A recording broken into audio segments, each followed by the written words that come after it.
Du coup, bienvenue au troisième épisode de Stay at Home, but what is home? State a casa, ma cosa è casa.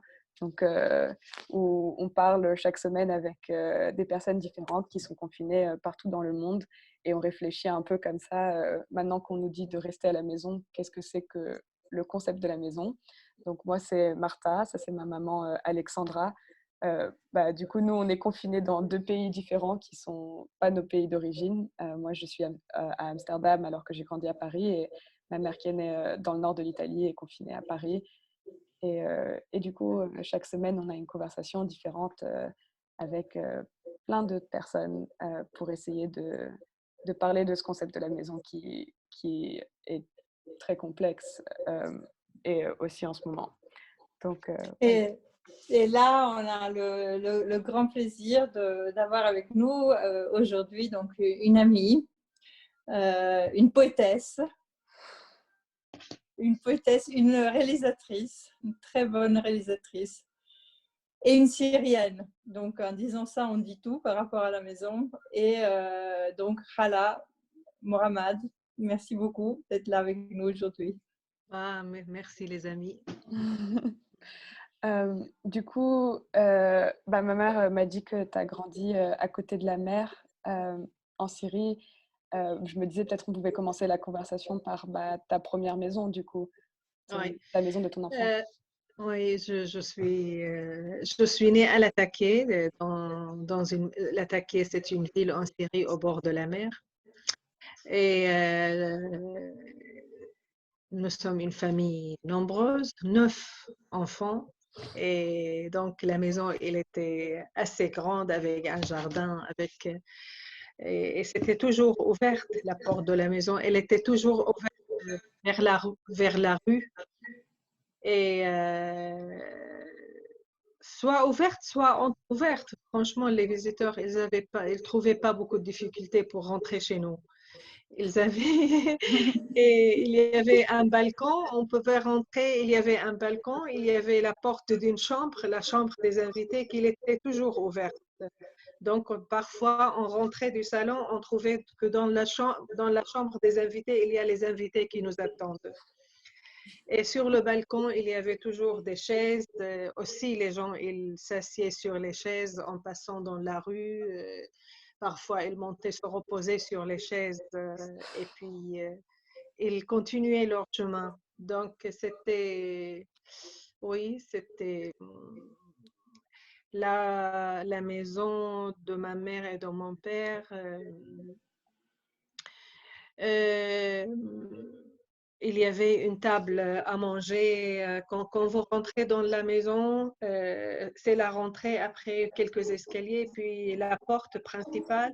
Et puis, il y a un couloir, puis il y a le salon. Et dans ce salon, il y avait une table à manger de 12 chaises.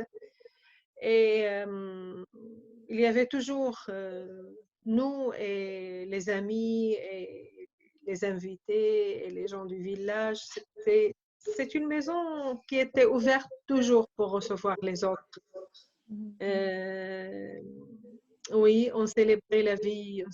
Mes parents, ils aimaient beaucoup, beaucoup la convivialité et leurs amis, nos amis. Maintenant, je me demande, mais comment ils ont pu faire ça avec un salaire très limité, le salaire de mon papa qui était enseignant d'école primaire. Mais peut-être aussi, nous avions des terres et dans l'été, on travaillait dans les terres au village et après, pour pouvoir vivre convenablement le reste de l'année.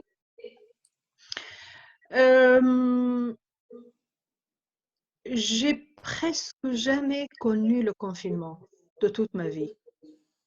Il y avait pour chaque chambre une grande fenêtre et un balcon et un grand jardin aussi.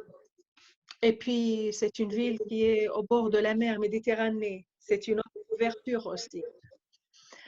La porte, comme je vous ai dit, c'était ouverte vers la rue. la rue qui menait aux voisins, qui menait au quartier, qui menait à l'autre rue, qui menait vers les maisons des voisins. C'est-à-dire toute une art de vie qui est contre le confinement et qui était aussi cette culture de vie, elle était aussi comme une sorte de résistance contre tout ce que la dictature nous a fait subir après, c'est-à-dire la dictature qui a mis les gens libres et démocrates en prison. Tout ça, c'était contre cette architecture de maison que nous avions et contre notre mode de vie aussi.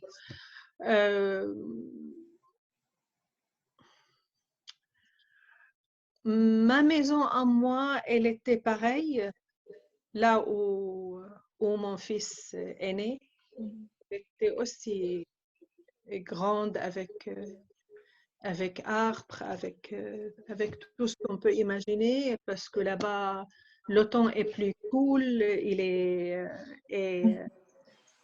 maisons étaient très grandes. Maintenant, à Paris, je suis confinée dans un très, très petit appartement. Et j'ai l'impression que cette petite fenêtre qui est à ma droite, elle me lie avec tout le monde, avec la France, avec l'Italie, avec la Syrie, avec l'Inde, avec le Japon. Je regarde par ma fenêtre et je vois le monde. Et je peux voir aussi, si je regarde bien, la Méditerranée. Et pour ça, peut-être, j'ai intitulé « J'ai très besoin de toute ma vie ». La fenêtre était indispensable pour moi. C'est contre l'enfermement. C'est un libre choix, la fenêtre, qui donne sur la beauté aussi. Donc, j'avais toujours besoin d'habiter, les gens cherchaient d'habiter à côté de l'eau. Maintenant, moi, après que j'ai quitté la Syrie, je cherche d'habiter à côté d'une fenêtre. C'est très beau ça. Du coup, c'est en fait la maison ouverte et une résistance à l'imposition, à la dictature extérieure. Plus la Oui. maison, plus le cœur est ouvert, plus la maison est ouverte. Oui. Extérieur et intérieur, tu sais. C'est-à-dire, c'est beau d'arroser cette ouverture en soi-même, de la cultiver avec la vie, qu'on reste attentif à l'autre. Et je crois que cette ouverture, c'est aussi cet amour pour l'autre, cet élan qui t'oblige à regarder et dès que je me réveille, je cours vers la fenêtre et je l'ouvre. Sans dire bonjour, je dis bonjour comme ça. Et j'ai l'impression que je répète le mouvement que ma mère faisait, que ma grand-mère faisait, que toutes les femmes dans ce monde qui gardaient, je sais pas, la vie de la famille. On est en train de répéter les mêmes gestes pour que ça disparaisse pas, pour qu'on dise à la dictature, tu n'auras pas notre âme. On va ouvrir toute notre vie, génération après génération, les fenêtres et on va dire bonjour au matin. Enfin, je me demandais, parce que du coup, enfin, ma mère m'a dit que tu étais poétesse et je me demandais comment ça se liait ça, à toutes tes expériences et aussi à comment tu comprends et comment tu exprimes le concept de la maison ou même construire d'une certaine manière. Enfin, comment la poésie, ça rentre dans tout ça pour toi ou qu'est-ce qui t'a attiré à écrire en fait? Ouais. Qu'est-ce qui m'a attiré à écrire dès le début? Oui. Oui, peut-être construire un rêve ou courir après le rêve, courir après cette liberté que le monde nous offre, être rebelle, dans l'âme de l'être humain, il y a cet amour de révolution. Et puis, peut-être il y a aussi, tu sais, on est des êtres très fragiles aussi. Donc, peut-être c'est pour me protéger vis-à-vis de cette fragilité. Et de trouver un chemin, un issue. Je crois que c'était pour ça, c'était ça, je crois. Je crois que si j'étais chanteuse, je pourrais être chanteuse parce que je crois j'aime beaucoup la voix, ça peut beaucoup aider et mener dans un chemin de rêve aussi, mais je ne suis pas chanteuse. Enfin, je t'ai entendu chanter au début de notre conversation. Tu pourrais très bien l'être aussi. Hein. Je voulais dire que toutes sortes de créations, de recherche, comme ça, la recherche de la beauté, il y a un sens pour tout cela. C'est vraiment, je crois, défendre la vie et célébrer les dimensions je sais pas, de l'humanité. Je crois que c'est ça. Et vous savez, la vie quotidienne qu'on vivait sans se rendre compte de sa beauté, elle reprend toute sa beauté maintenant. Une petite promenade dans la rue, je sais pas, une rencontre avec un ami, le simple pouvoir de pouvoir quitter là où tu es à n'importe quel moment et se balader, sans aller ni pour acheter, ni pour faire les courses, ni rien, laissant ça à côté. Juste les gestes nécessaires pour les gestes banals qu'on faisait avant. Et maintenant, on se rend compte à quel point c'était beau de pouvoir vivre comme ça. Maintenant que c'est interdit de bouger, c'est interdit de sortir, c'est une interdiction. C'est-à-dire, on est solidaire dans ce confinement, mais quand même parce qu'il y avait une cupidité de consommation, c'est-à-dire la promenade, c'était en dehors de la consommation. Moi, je trouve ça rend hommage à la vie, si tu veux, aux besoins de la vie quotidienne de l'être humain.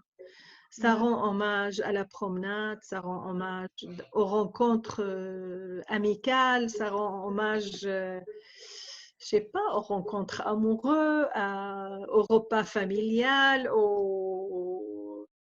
ça rend hommage et ça nous montre à quel point c'est ça l'essentiel.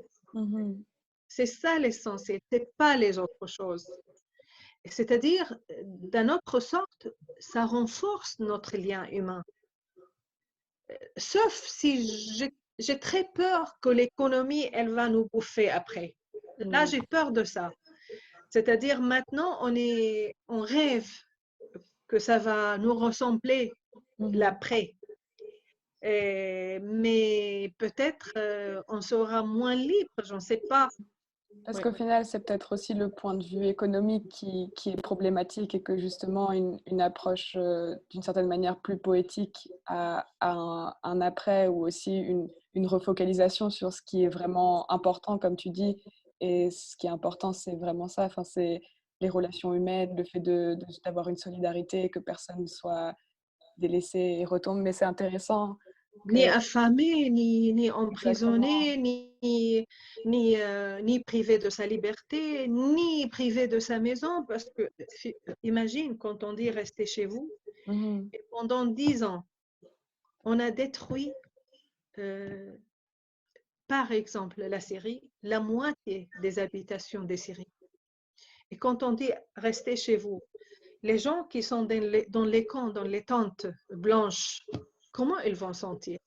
Mais C'est ça, c'est aussi pour ça. comment on peut rester chez nous? Tu C'est-à-dire, peux nous raconter un petit peu qu'est-ce qui se passe en ce moment parce que on nous cache aussi beaucoup de choses de ce que toi tu sais comment ça se passe hein, pour les Syriens qui sont réfugiés en ce moment. oui, dans le nord, il y a toujours les frappes aériennes du régime et de ses alliés, le Poutine, surtout les Russes. Il y a de l'autre côté la Turquie qui voudrait faire l'ordre, régner l'ordre avec les forces kurdes qui sont en Syrie. Et il y a les extrémistes qu'on a chassés de Al-Raqqa qui sont toujours là.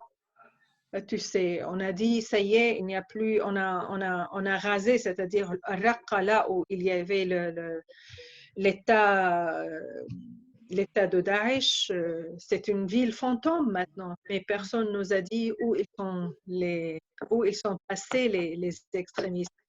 Ils sont toujours ceux qui ne sont pas sortis, et ils existent là parmi les, c'est-à-dire ils sont là. Et il y a vraiment un temps de chaos. Il y a 3,5 millions de civils qui subissent la guerre de tout le monde, et des extrémistes, et des Turcs, et du régime.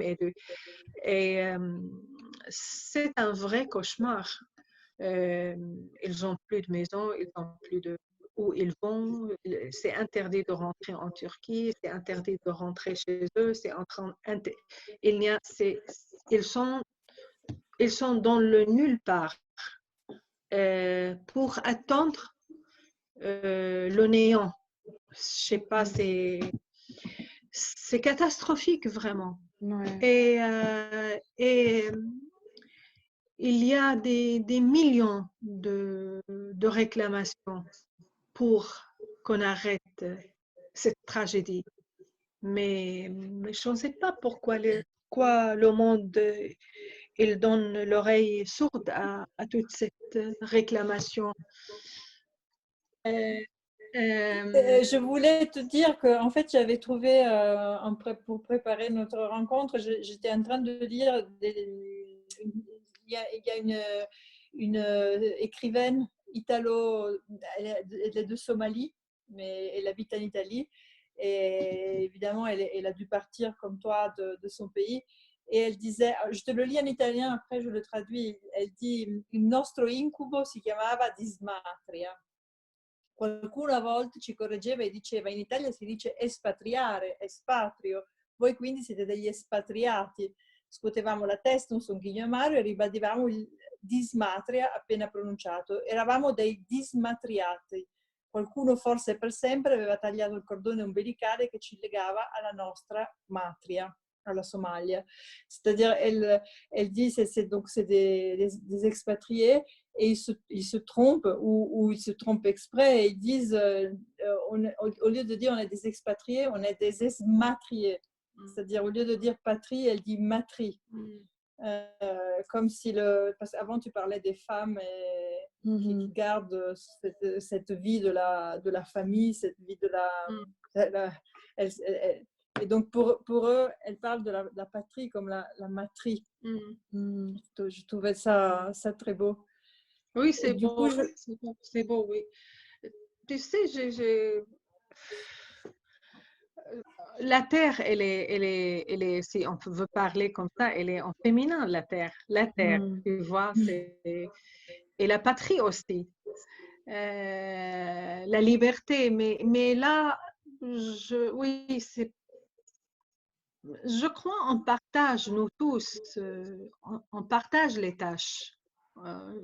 Moi, je suis dans cette âme de partager, de vivre ensemble. Parce que, ouais, il y a, tu sais, au début de la Révolution, il y avait beaucoup de femmes qui jouaient un rôle principal dans la Révolution, qui ont emprisonné. Il y a une championne d'échecs en Syrie avec ses 5 enfants qui est en prison depuis 7 ans maintenant. Il y a Razan Zaitouni, c'est une écrivaine et qui est écrivaine et avocate et elle a fait en Syrie avec une équipe le centre de documentation de violation de droits de l'homme. Et elle a été pourchassée par le régime et kidnappée par les extrémistes islamistes. Et depuis 7 ans, on ne sait rien d'elle ni de son équipe. Parce que c'est vrai que cette question, tu disais maintenant, tu vois, dans les news, avant, on peut avoir quand même pas mal d'informations sur ce qui se passe sur d'autres pays, même si c'est quand même, on nous cache beaucoup. Mais maintenant, tout est tellement tourné sur le coronavirus, sur les pays un peu western, que la question, enfin, j'espère que, au contraire, quand les gens ils doivent rester chez eux et rester enfermés et qu'il y ait une difficulté un peu avec la connexion avec le monde extérieur et les autres, qu'il y ait quand même, que ça ne s'arrête pas là, que justement il y ait une contre-force qui continue à s'ouvrir et qui essaye de non seulement maintenir des connexions, mais d'essayer de les faire pousser plus fortes, parce que je pense, et c'est une conversation très importante à avoir, je pense, dans ce podcast, par exemple, ou dans cette conversation qu'on a eue sur What is Home, c'est qu'on nous dit de rester à la maison, mais la maison, c'est aussi... On nous prive de la maison et on nous dit rester à la maison. Comme si juste les gens qui ont une maison, ils doivent rester à la maison et on s'en fiche des autres qui n'ont pas de maison. Mais non, exactement. C'est vrai. Je suis heureuse pour tous ceux qui ont des maisons. On a le droit, c'est tout à fait à notre droit d'avoir notre maison, de pouvoir être protégé dans notre maison, mais on ne doit pas oublier les autres quand même. Et Hala, moi, je voulais te demander justement par rapport à la maison dont tu as été privée, donc ta maison de Syrie. Est-ce que tu peux nous raconter, parce que pour nous c'est inimaginable, qu'est-ce que ça veut dire de quitter la maison? Concrètement, comment ça s'est passé en fait pour toi de quitter la maison, dans les détails concrets?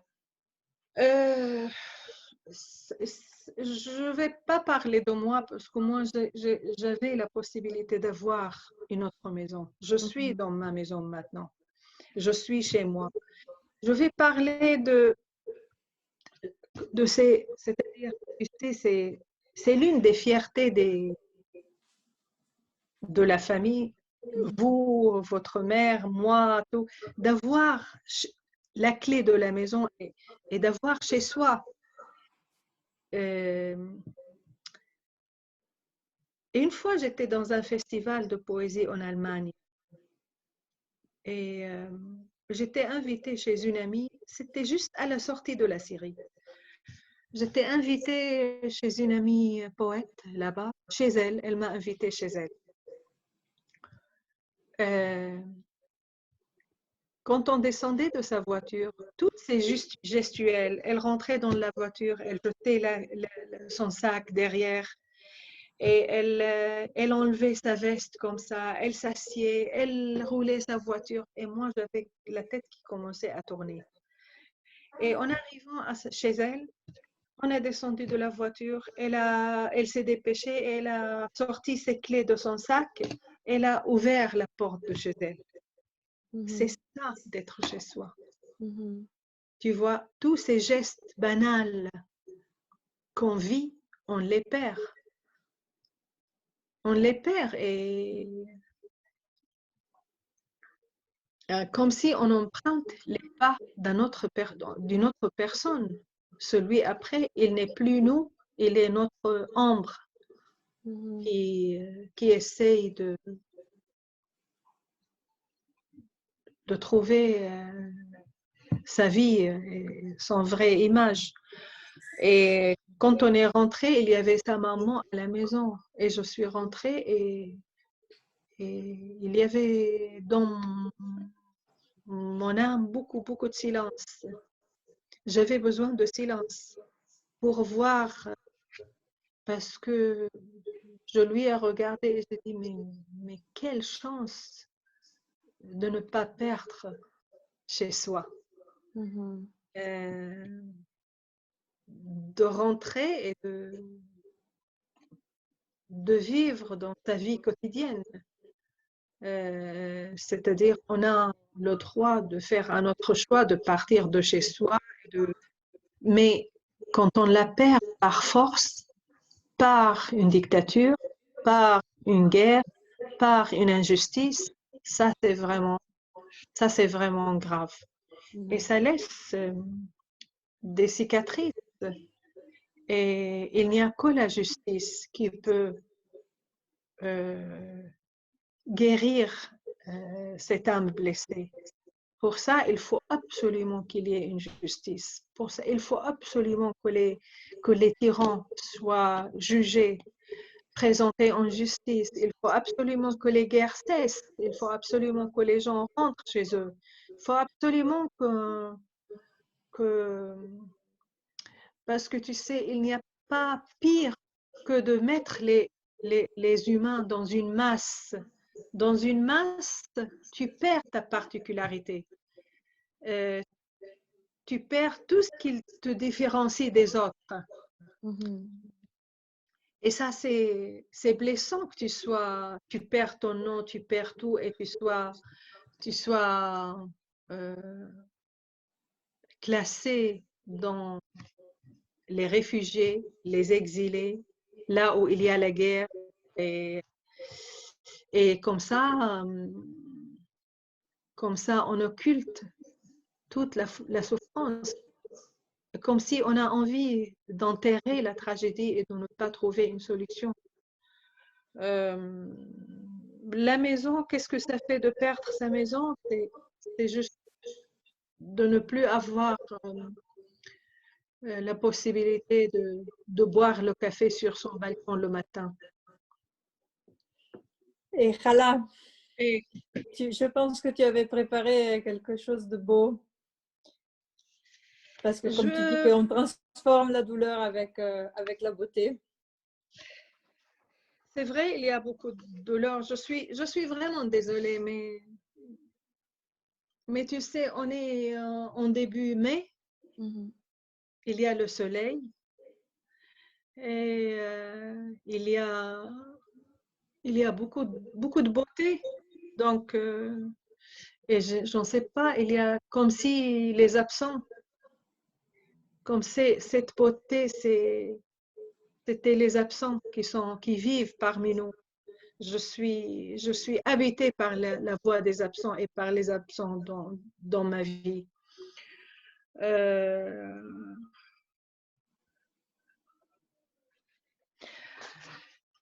Oui, j'ai préparé un poème que j'ai écrit la première fois que j'ai vu des tentes blanches à la frontière Syrie-Turquie. J'ai écrit une série de poèmes sur les réfugiés parce que depuis des milliers d'années, les Syriens, ils ne sont pas quittés chez eux. Et tout à coup,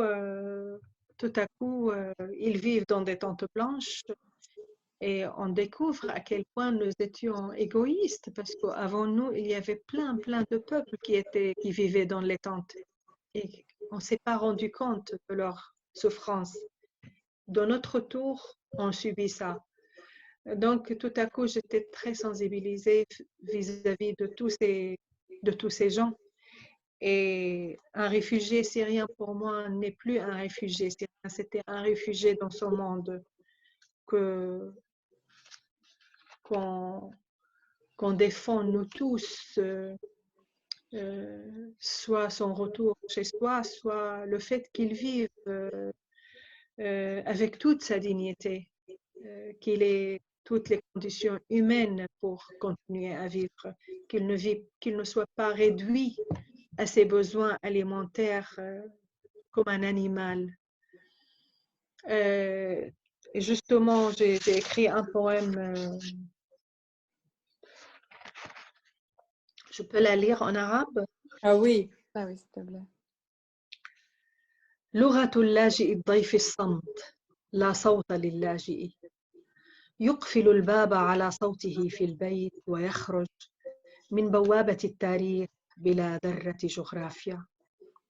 المفردات تتساقط من سرر الثياب، من التعب، من ثقوب الجيوب، تقفز من أفواه الصغار النيام، تتمرجح على التراب، تتشبث بالتراب. المفردات تهاجر الأسماء ويبقى على الأرض الكلام. لا تعادل خيمة قبلة يا سيدي، ملح الدم أبيض، لا هوية في الخيام، لا هوية للخيام. سراب قماش الضيافة الأبيض، المنيع على الضحك، المنيع على اللمس، المنيع على البكاء، بياض الكفن. كيف يخرج الطفل إلى الخارج؟ كيف يدخل الطفل إلى الداخل؟ أي دوار هذا الحنين الحارق إلى العتبة؟ هس يقول له المطلق، هس تقول له الشمس، هس تقول له الحقيقة، هس يقول له اسمه، هس يشير لاسمه ويغرق.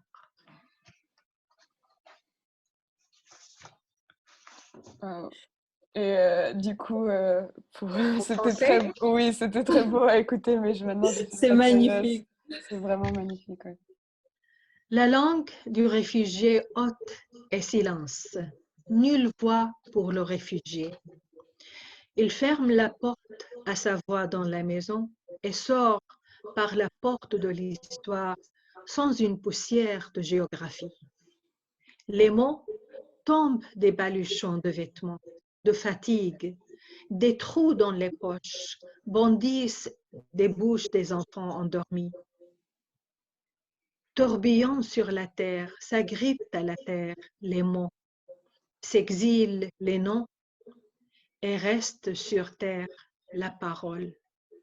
Non, non, l'attente ne vaut pas un baiser, monsieur.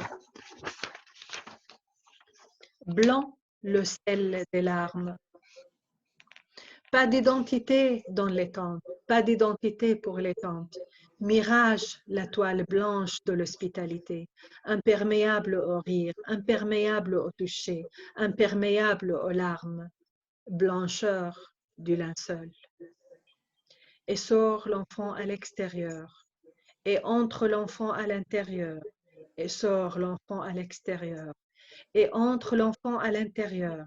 Quel vertige, cette ardente nostalgie du seuil. Chut, dis-lui l'absolu. Chut, lui dit le soleil. Chut, lui dit la vérité. Chut, lui dit son nom.